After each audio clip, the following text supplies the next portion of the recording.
a video and marketing production company.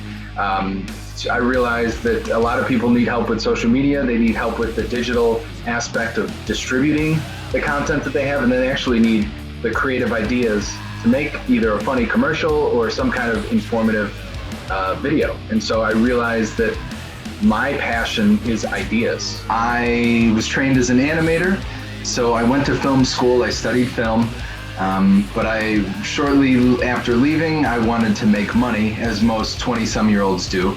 So I got into a sales job doing mortgages. Then I got into investing as a retail futures broker. So I did that for 8 years. So the mortgages and retail futures broker was all phone sales. So being able to call people, dealing with money, which is basically the most sensitive thing that everyone has. So I had to learn a lot of empathy. And basically I just got sick of it. I got sick of calling people, and I thought there's gotta be a better way to attract people to me instead of just calling. And so that's when I started learning more about social media and inbound marketing. And then I realized you could have a strategy for social media, but you also need the visual. And so that's when I picked up the camera again, and I started shooting again, and I realized my camera talents were still there because I've been using them all these years. So I just turned that into the services business. So what has it been, 2.5 years or so officially as Ballbrain, doing video, photography, and digital marketing for people. So actually right before this is from StatCounter, gs.statcounter.com, and it said that Facebook accounts for 75% of social media traffic. Wow. So they use Facebook, Pinterest, Twitter, YouTube, Instagram, and Tumblr. So those are what they're calling as social media.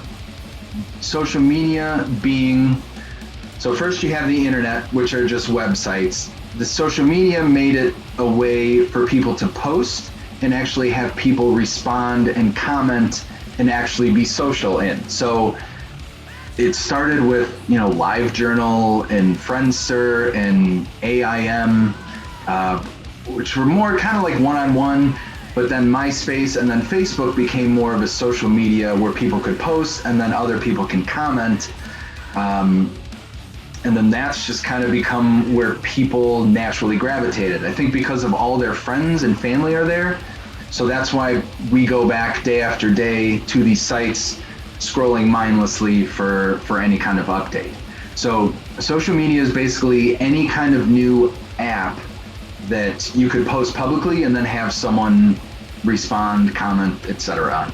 I think you can kind of tell a lot of times when people are posting ads versus people are posting content. Like there's a lot of people where I go to their LinkedIn or their Facebook and they're like, hey, I sell homes. Contact me to sell your home. Right. That's just a blatant, like no one, it's like, okay, I get it. But like, if you were to do a walkthrough of a home, if you were to do a tour of a neighborhood, if you were to, just anything but just saying, I sell homes, contact me. And that's how you can get creative with it. So it's an ad, but it's still like you're informing people about your business. So they're actually intrigued to contact you instead of just being like, okay, this is an ad. I get your ad.